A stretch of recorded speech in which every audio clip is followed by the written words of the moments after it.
Bharat Ratna doctor Bhimrao Ambedkar को कोटि कोटि नमन। ये कार्यक्रम डॉक्टर भीमराव अंबेडकर के जीवन पर आधारित है, जहां भारत की जनता के प्रति उनके योगदानों को पूरी सजगता से चित्रित और रेखांकित करने का प्रयास है। कार्यक्रम में दिखाई गई घटनाएं लब्ध प्रतिष्ठ पुस्तकों से ली गई हैं। इस कार्यक्रम के जरिए चैनल की ओर से एक विश्वसनीय, सजग और सकारात्मक प्रयास है कि डॉक्टर बाबा साहेब भीमराव अंबेडकर के जीवन की संघर्ष यात्रा एवं गौरव गाथा पूरे आदर के साथ घर घर पहुंचे और उनके योगदानों से सभी संपूर्णता में परिचित और आह्लादित हों।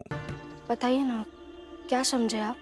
हाँ, यही कि कई बार डर अच्छा भी होता है, और तुमने जो किया वो बिल्कुल सही किया। डर अच्छा भी होता है।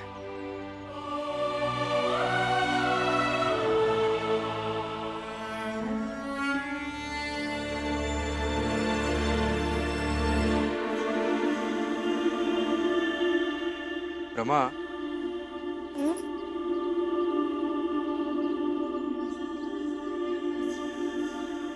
मैंने आज से पहले कभी सोचा ही नहीं डर के बारे में, ना कभी लिखा, मगर आज मैं समझा कि डर भी कई बार अच्छे होते हैं। संतुलन बनाए रखने के लिए डर जरूरी है। किसी अनहोनी को रोकने के लिए डर अच्छा होता है। और आज ये सब बातें मैं डायरी में भी लिखूंगा। धन्यवाद रमा।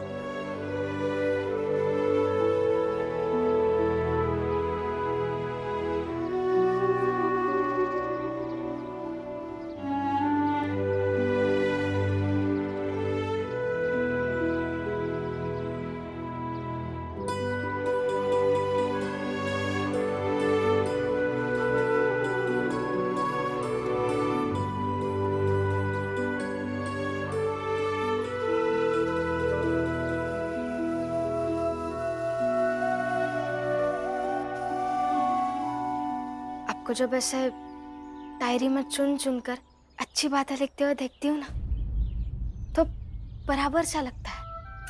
ऐसा लगता है कि मैं कंकड़ चुन चुन कर चावल साफ कर रही हूँ, कचरा चुनकर घर साफ कर रही हूँ, मन के अस्वाद चुनकर मन को अच्छा कर रही हूँ, और स्वार्थ चुनकर प्रेम की बगिया साफ कर रही हूँ।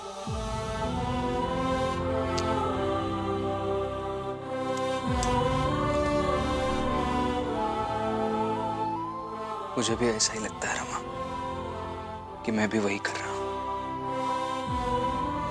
चलो, काम पर चला जाता हूं। लेकिन अभी तो ऑफिस जाने के लिए समय है ना? हाँ समय है, लेकिन ऑफिस जाने से पहले नए मजदूर की तलाश करनी है मुझे। क्यों? जो मजदूर काम कर रहे थे उनका क्या हुआ? अरे, उस मजदूर के सामने अखबार के मालिक ने मुझसे राय मांगी, तो उसको बुरा लग गया, और इतना बुरा लग गया कि वो नौकरी छोड़कर चला गया।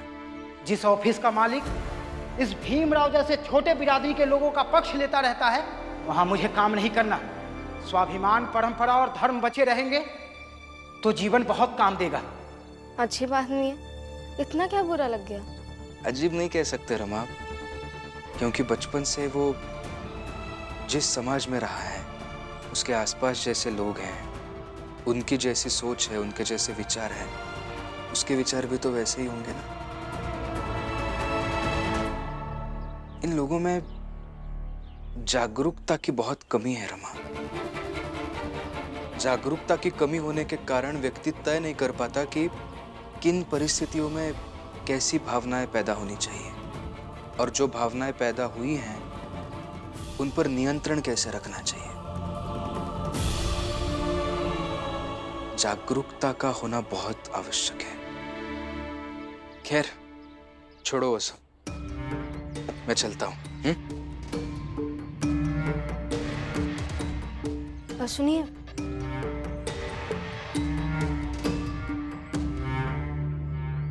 आज वो मजदूर इसीलिए भाग गया ना कि कोई आपसे सलाह मांग रहा था। तो आज से कई साल बाद जब लोग आपसे राय मांगेंगे, तब हम दोनों देखेंगे। अच्छा, आज से कई सालों बाद मैं रहूंगा या तुम रहोगी? कौन रहेगा बता? आपसे पूछने का मतलब आपके विचारों से पूछना, और आपकी और मेरी, हम दोनों की आई कहती थी ना कि मरने के बाद लोग तारे बन जाते हैं। तो हम दोनों तारे बनकर देखेंगे कि कैसे लोग आपके बताए गए विचारों पर चलते हैं। छिन ही चढ़े छिन ही उतरे, सो तो प्रेम न होय।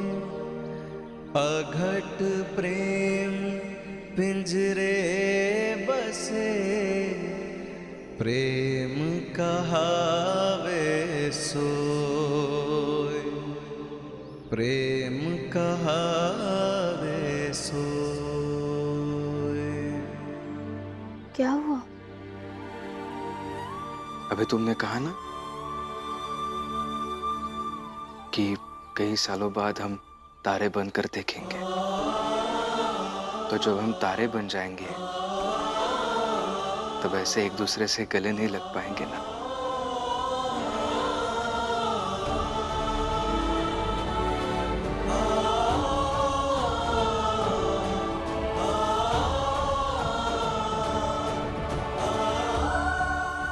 चलता हूं।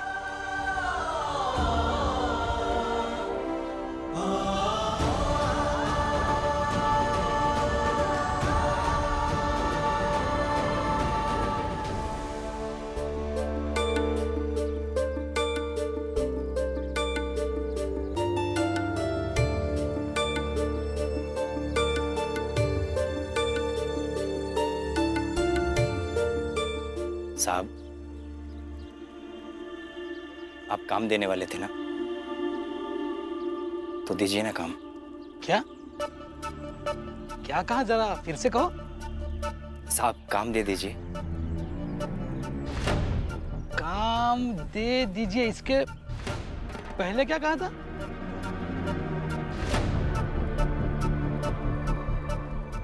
साहब।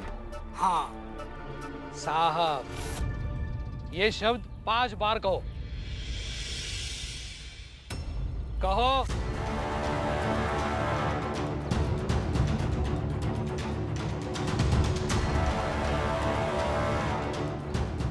साहब।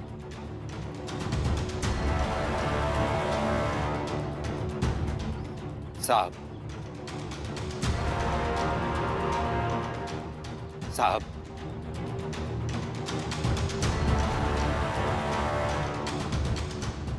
साहब।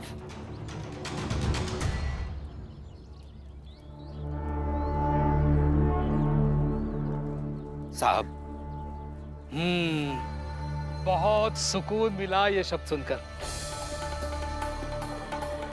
अब चलो निकलो, ढूंढो अपने लिए काम। मगर साहब, आपने तो कहा था कि 5 थप्पड़ मारने दूंगा तो आप काम देंगे। हाँ, कहा था, लेकिन अब काम नहीं दूंगा। क्या कर लोगे? चलो निकलो। क्या मारोगे? हाँ, मारोगे? मारो।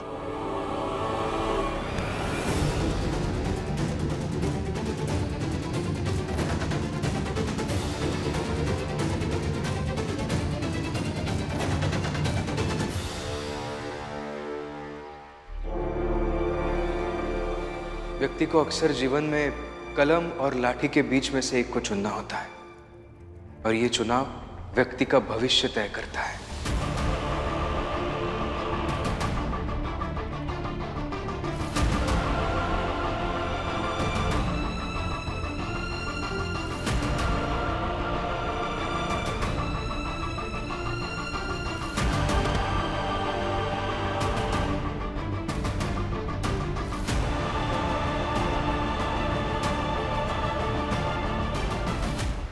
साहब, हाथ में कलम पकड़ लिया था रात में, भीम ने दिया था, तो उसी का तो असर है। इतना गुस्सा आने पर भी नहीं मारा आपको। रहने दीजिए साहब, नहीं चाहिए आपकी नौकरी। जब भीमराव सातारा से यहां तक भटक ही रहा है तो मैं भी थोड़ा भटक लेता हूं।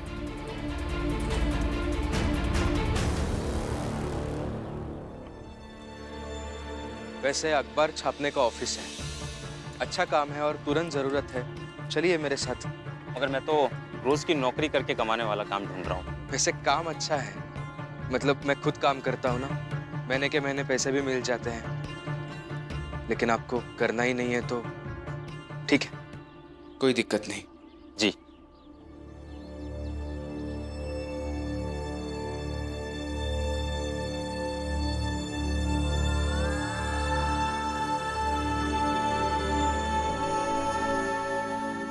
काका, कुछ काम दे दीजिए। आप क्या काम करेंगे साहब? आप बड़े लोग हैं, मेघनाथ जी के बेटे। मैं कुछ भी कर लूंगा, आप बस काम दे दीजिए। मैं झाड़ू भी लगा लूंगा। शिशुपाल जी, आप ये काम मत कीजिए। आप अब हमारा काम करने लगेंगे तो फिर हम क्या करेंगे? नहीं, ऐसा नहीं है। भीम कहता है कि कोई काम छोटा या बड़ा नहीं होता, इंसान कोई भी काम कर सकता है। आप कुछ भी कर सकते हैं, हम भी कुछ भी कर सकते हैं। नहीं नहीं शिशुपाल जी, आप यहाँ से चले जाइए, हमें हमारा काम करने दीजिए।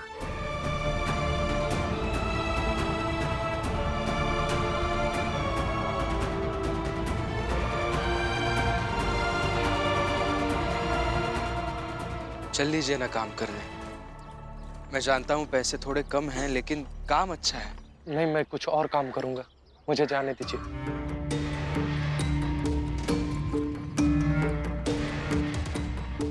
अब कहाँ से ढूंढूं मजदूर? काम तो सबको चाहिए, लेकिन सबकी शर्तें बड़ी और काम करने की इच्छा छोटी है। मुझे हर शर्त मंजूर है।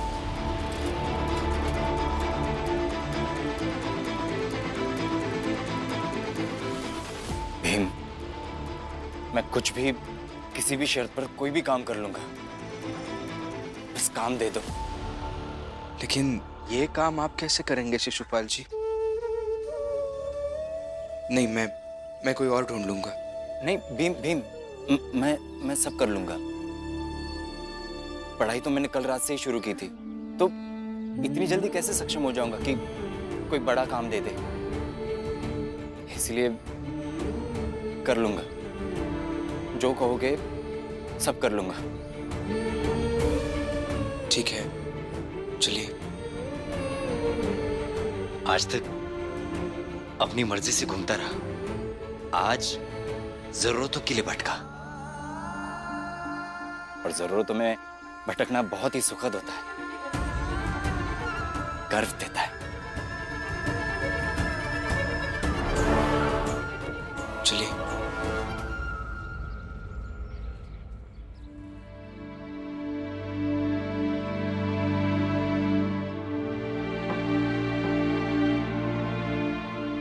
बुआ, बुआ, आई।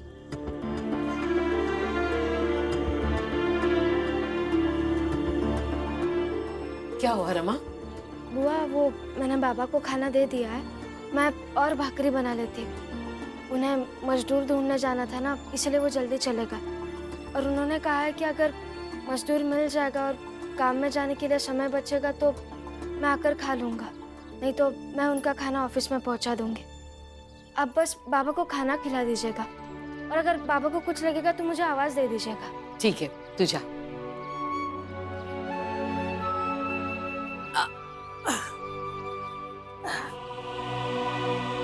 भैया, कितनी अच्छी है ना रमा, कितना ख्याल रखती है आपका। आई कहाँ है? नहीं पता। ठीक है, फिर बाहर ढूंढती हूँ, पता नहीं कहाँ चली गई। अगर मिल जाए ना तो कह देना कि जब पति खाना खा रहा हो ना तो उसके आसपास ही रहा करे। जाओ करुणा, ढूंढो उसे। और उसे कब हमारी चिंता हो गई? वो तो बस अपने फायदा नुकसान के बारे में ही सोचती है। जा जा ढूंढो उसे।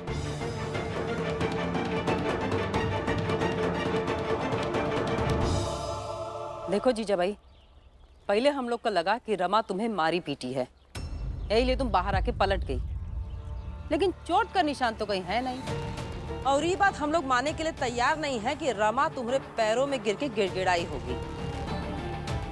तो क्या मैं झूठ बोल रही हूँ? हाँ जीजा भाई, जितना हम तुमका जानत है ना, ओकरे हिसाब से तो तय झूठ ही बोल रही है। अब पता नहीं तुम्हारी मजबूरी का है, लेकिन हम सब लोग ही जाने चाहते हैं। आई, मैं आपकी कसम खाकर कहती हूँ कि आप जैसा फैसला करेंगी मैं आगे का व्यवहार वैसा ही करूँगी। लेकिन अगर आपने जिद नहीं छोड़ी कि पूरन काका जाएंगे, तो मैं भी जिद बांध लूंगी कि बाबा के पेंशन के पैसे मुझे भी चाहिए। अरे सही कह रही हूँ मैं। रमा मेरे समक्ष आके इतनी मिन्नतें कर रही थी कि तब जाकर मैं तैयार हुई हूँ उस पूरन को नहीं निकालने के लिए। नहीं जीजा भाई, कोई और बात है। अब क्या बात है वो बताओ। अरे कोई बात नहीं है, आप लोग बिना वजह के ये सब सोच रहे हैं। अब चाहे जो हो, लेकिन पूरन इस जाल से बाहर कैसे निकलेगा ये बताओ। अरे आई ने दी है ना रमा को 1 महीने की मोहलत, तो आप सब इतना क्यों नाटक कर रहे हैं? नाटक? क्या बात कर रही हो? नाटक हम नहीं, नाटक तुम्हारी आई कर रही हैं। देखो जीजा भाई, पूरन को इस जाल से बाहर निकालना है और इस काम में हम लोग को तुम्हारा साथ चाहिए, क्योंकि पूरन का यहाँ इस चाल में रहना हम सब चाल वालों को अच्छा नहीं लगा था।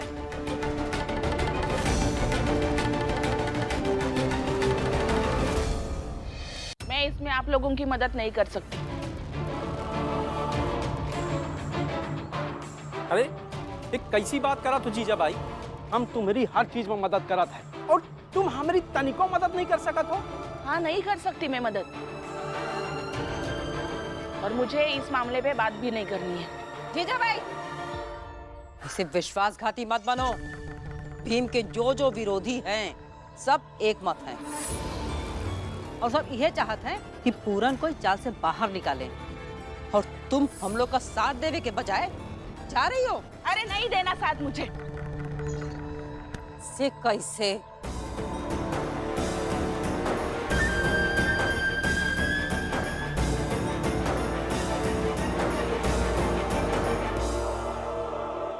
जब हम सब एक हैं तो साथ तो देवे के पड़ेगा, या फिर साफ साफ कह दो ना कि रमा के साथ सौदा कर लियो। सौदेबाजी करे वाली औरत हो तुम जीजा भाई। हमसे बात कर फुलिया। जीजा बाई कभी सौदेबाजी वाली औरत नहीं हो सकती। तो क्या भीम की भक्त बन गई हो? बकवास बंद कर। जीजा बाई भीम की भक्त भी कभी नहीं हो सकती।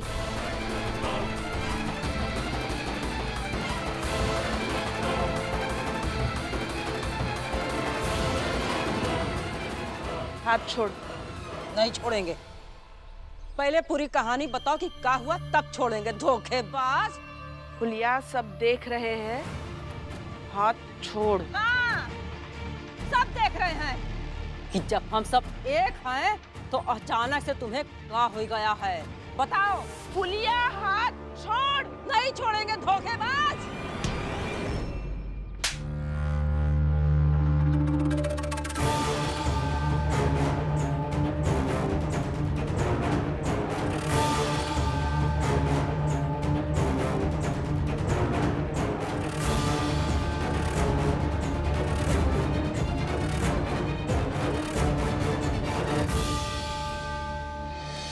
जीजाबाई भीम की भक्त कभी नहीं हो सकती, और अगर औकात है तो खुद निकाल पूरन को बाहर, और ऐसे दोबारा हाथ मत पकड़ना।